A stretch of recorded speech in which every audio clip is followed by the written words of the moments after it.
In this lecture video, I will be presenting the topic about the circular function. At the end of this lesson, you are expected to learn the following. Before we will go to the lesson proper, it is necessary for us to recall some concepts that are very essential in this topic. Let's start with the zero and the undefined. Consider the following division of number. Take note that the division is the inverse of our multiplication. 6 divided by 3 is 2 because if we will get the inverse, 2 times 3 is 6. 6 divided by 2 is 3. Applying the inverse, 3 times 2 is 6. And 6 divided by 1 is 6 because 6 times 1 is 6. We look for the number such that when we multiply that number to our denominator, we can come up with our numerator, which is 6. We will now proceed to the division of number on the right side with question mark. What would be the value of our 6 divided by 0? We need to look for this number. When we multiply this number to our denominator 0, we can have our numerator, which is 6. What is the number when multiplied to 0, the product is 6? In that case, we don't have any number when we multiply to 0, the product is 6. Therefore, take note that if our denominator is 0, that function becomes undefined. How about the last example, 0 divided by 6? Is that the same with our undefined expression? Again, we will look for a number when multiplied to the denominator. The result is the numerator. So what is the number? What would be the number of our question mark here so that we can have an equation? Look for a number when we multiply that number to 6, the product is 0. That number is 0. Because 0 times 6 is 0. So, what is the difference between the undefined expression and the 0 expression? Always remember that our expression is undefined if the denominator is 0. That is the reason why we need to set some variables later that our denominator must not be equal to 0. And if our numerator is 0 and the denominator is not 0, the answer is 0. The next concept that we need to recall is on how to rationalize the denominator. Suppose you are given by this kind of fraction. This is not yet simplified because our denominator has this radical sign. How to simplify this kind of fraction? We need to apply the rationalization of the denominator. In this case, we will just copy the denominator of our fraction and we will multiply that number to both the numerator and the denominator. In our first given, since the denominator is square root of 2, we will just copy square root of 2 and multiply that to our numerator as well as the denominator. For the second, just use the square root of 3 because the denominator is square root of 3. And for the third, square root of 2. And after that, we will multiply the numerator by numerator and denominator by denominator. In the case of our radical expression, we will just copy the radical sign and multiply the radicand. That is the number inside our radical sign. Multiply 1 and square root of 2. You cannot combine 1 and square root of 2 because they are not all radical expression. So the product is square root of 2.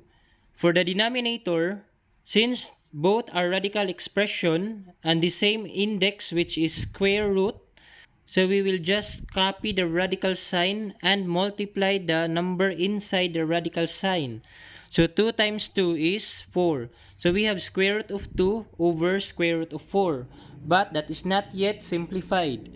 For the second, 3 times square root of 3. Again, you cannot combine 3 and the square root of 3. So just multiply that one So that becomes 3 times the square root of 3. And for the denominator, that is square root of 9. For the third one, 2 times square root of 2 is 2 square root of 2. And for the denominator is square root of 4. This time, we are going to simplify this expression. For the first, we need to simplify square root of 4. So the square root of 4 is 2. So our final answer is square root of 2 over 2. We cannot just simply cancel the 2 because our numerator is a radical expression. So this will be our final answer. Take note that in our final answer, the denominator should have no radical expression. For the second, the square root of 9 is 3. So your numerator is 3 square root of 3 and your denominator is 3. We can cancel a number because 3 and 3 has the common factor of 3. So this is 1 and this is also 1. After that, our numerator is square root of 3 and our denominator is already 1 and it is not anymore a radical expression. The simplified form of this is square root of 3. I am writing 1 here because later we need to get the reciprocal of some numbers. So if you can see square root of 3, that means to say the denominator of that number is automatically 1. And for the last example, since this is square root of 4, so get the square root of 4, that is 2. We can cancel the common 2 and 2. So this becomes 1 and this is also 1. So our answer here is square root of 2. And the last things that we need to recall is the Pythagorean theorem applicable in a right triangle and the two special triangle, the 30, 60, 90 degrees triangle and the 45, 45, 90 degrees triangle. So the Pythagorean theorem states that the square of the hypotenuse of a right triangle is equal to the sum of the squares of the other two sides. We will let that the variable c as our hypotenuse of the triangle. The hypotenuse is always the longest side of our right triangle. And we have two legs of our triangles denoted by our variable a and b. So according to the theorem, the square of the hypotenuse, since we are using c as our hypotenuse, so the square of our hypotenuse is equal to the sum of the squares of the other two sides. So what are the other two sides? The other two sides are the a and the b. And since this is about the square of that sides, so we will also square our a and our b. C squared equals a squared plus b squared, where the c is the hypotenuse and the two legs are the a and b respectively. Suppose the given are the following. The value of our a is 3 and b is 4. Find the hypotenuse of such triangle. Applying the Pythagorean theorem, we have this. By just substituting the formula, a is 3 and b is 4, c is 5. So that is how to apply Pythagorean theorem in a right triangle. For our special triangle, the 30, 60, 90 and 45, 45, 90 degrees triangle, we have the following properties of this triangle applying the Pythagorean theorem. Suppose the hypotenuse is 2. The side opposite the 30 degrees angle is always half of our hypotenuse. So this is 1. And side opposite the 60 degrees angle is equal to this side times square root of 3. So this side times square root of 3. So 1 times square root of 3. So this is square root of 3. Another given. What would be the values of our a and b if the given of our hypotenuse is 1?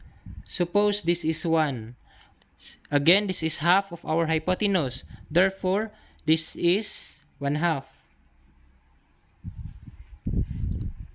And lastly, since this is 1/2, we will multiply this by square root of 3 to have this length. And multiplying 1/2 by square root of 3 is square root of 3 over 2. So that is the case for our 30, 60, 90 degrees triangle.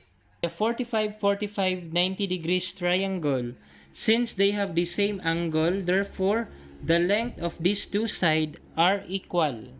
So the length of that two sides are equal. Suppose the length is 2. Since this is 2, since they are equal, of course, this is also 2. And how to get the hypotenuse? You can apply the Pythagorean theorem. To get your hypotenuse, just multiply the leg by square root of 2. So this leg times square root of 2 is 2 square root of 2. So that would be the length of our hypotenuse. Another given. What will happen if the hypotenuse is given and the length of our hypotenuse is 1?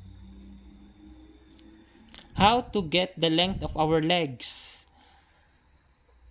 Remember, from leg to hypotenuse, we multiply square root of 2. Now, from hypotenuse to leg, the inverse of multiplying square root of 2, that is, dividing square root of 2. So we will divide the hypotenuse 1 by square root of 2 to get the length of our leg. And we will divide this by square root of 2. So what will happen? 1 over square root of 2. So we need to rationalize, multiply. So this becomes square root of 2 over 2. Meaning to say, if the hypotenuse is 1, the length of the leg here is square root of 2 over 2.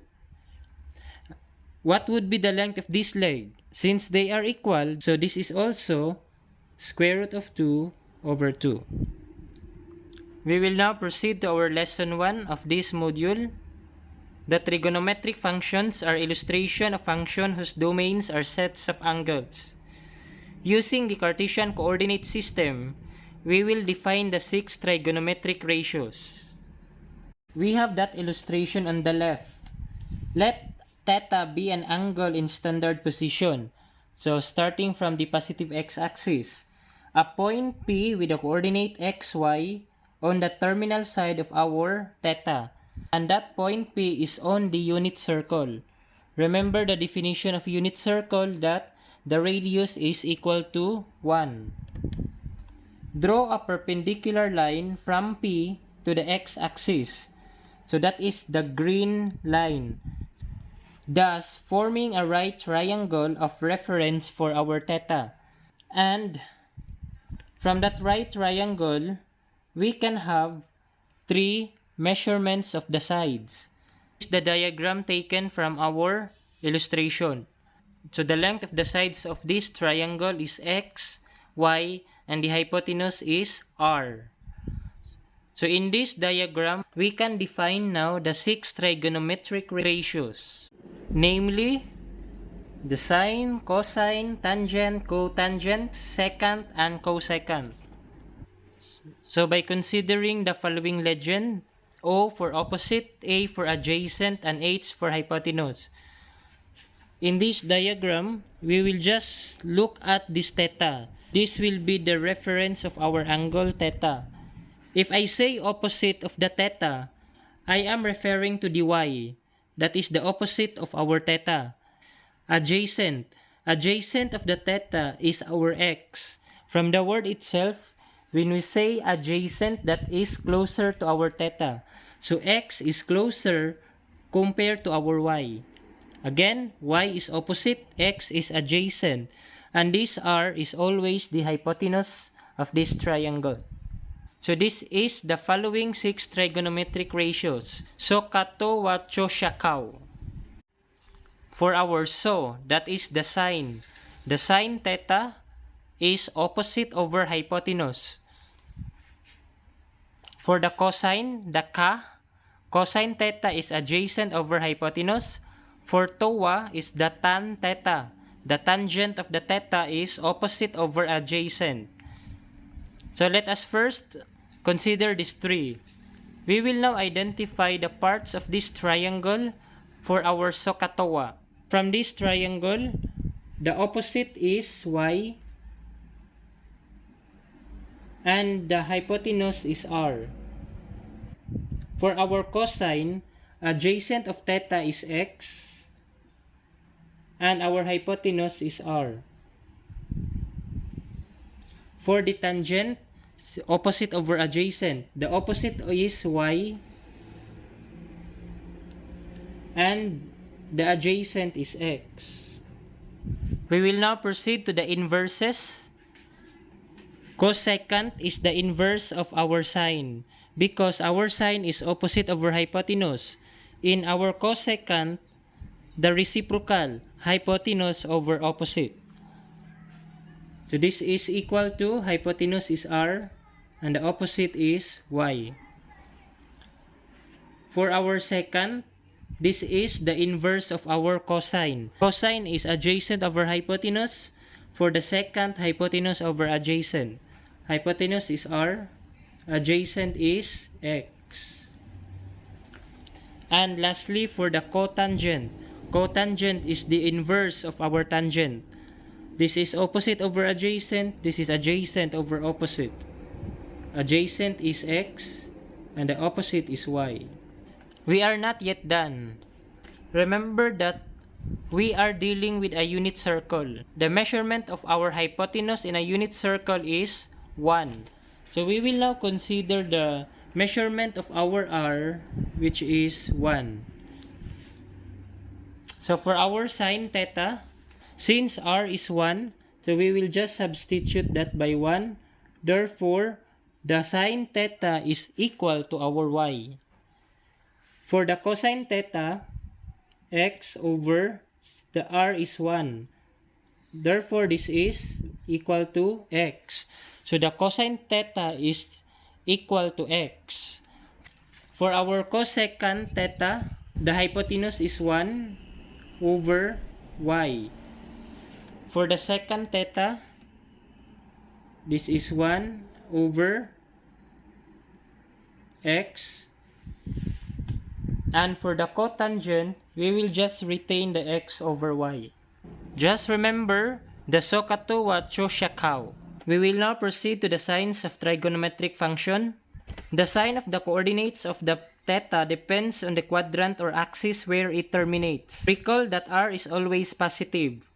Thus, the signs of the values of the trigonometric functions of angle theta are determined by the signs of our x and y, which depend upon the quadrant in which the terminal side of theta lies. We will just consider these three basic trigonometric ratio, the sine, the cosine, and tangent.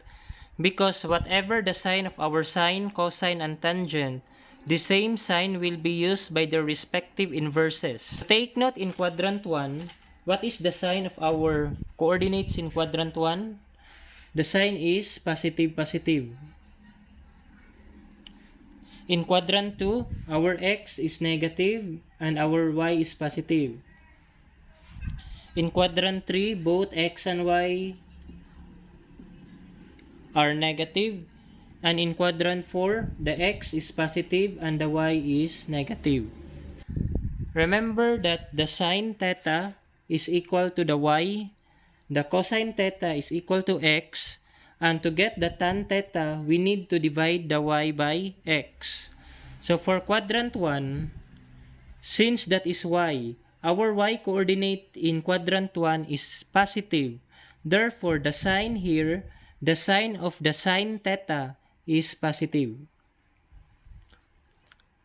For cosine, cosine is the x, and the x, the sign of our x here is positive. Therefore, in quadrant 1, cosine is still positive.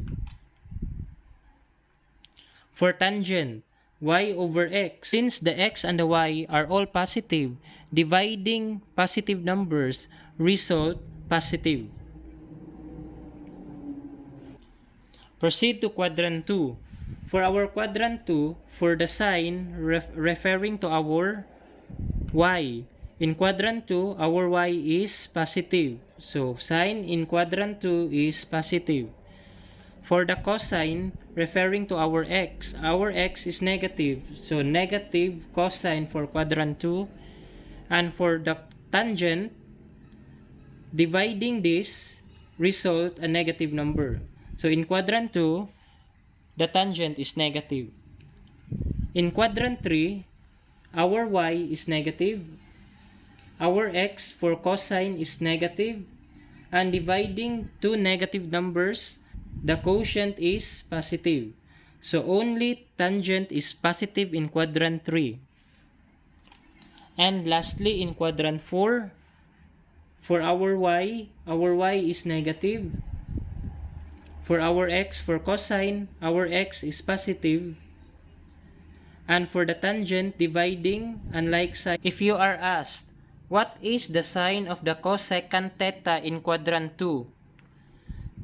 Since cosecant is the inverse of our sine theta, and the sine theta is positive in quadrant 2, therefore, the cosecant theta is also positive in quadrant 2.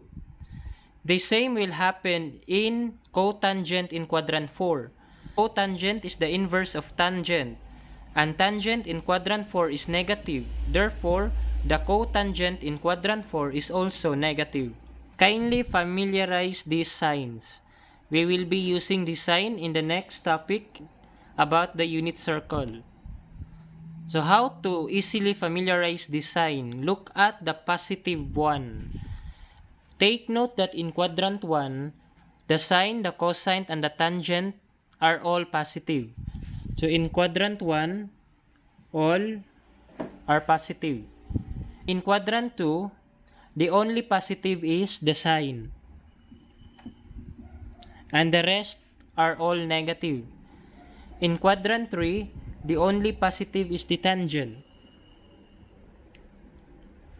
And in quadrant 4, the only positive is the cosine. Asintan ko. In the event that I forgot the signs, I will just say the statement asintan ko. And in the third quadrant, since the third syllables is tan, asintan, that tan is the only positive in quadrant 3. So I know that in quadrant 3, tan is positive and the rest is negative. So you might use this one, asintan ko. We will now proceed to the evaluating circular function. Remember that the angle here is in standard position. And in creating the triangle, kindly use the x-axis as your reference in your triangle. Wherever you can find the terminal side of this angle, to get that triangle, just refer always to your x-axis. This is the given, so we are asked for the sine and the cosine of this angle, and the illustration is located on the right. This point Q with the coordinate -3, -6 is on the terminal side of our angle, and this angle is located in quadrant 3. So upon creating the triangle, always refer to the x-axis. Therefore, the triangle is like that. Since this is -3, -6, so the length of this side is 3. We will just omit the negative since we are after the length of the side. And this is 6. And we don't know yet the value of our hypotenuse. So before proceeding to the next solution, we need first to identify the quadrant of the angle. In the illustration, the angle is located in quadrant 3. And in the expression, asintan ko, third syllable tan, therefore in quadrant 3, tan is the only positive ratio. So this will be our guide later. Since we are looking for the sine and cosine, we know that the sine and cosine in quadrant 3 are all negative. In the SOHCAHTOA, the sine and the cosine needs the measurement of the hypotenuse. We need first to solve the hypotenuse of this right triangle. We have c squared equals the a squared 3 squared plus the 6 squared. So that is 45. extracting the square root of both sides. So our C is 3 square root of 5. We will now get the sine and the cosine of the angle theta. Remember that our sine in quadrant 3 is negative, so I have that negative prior to the sine theta. That will be our guide later that in our final answer, it must be a negative 1.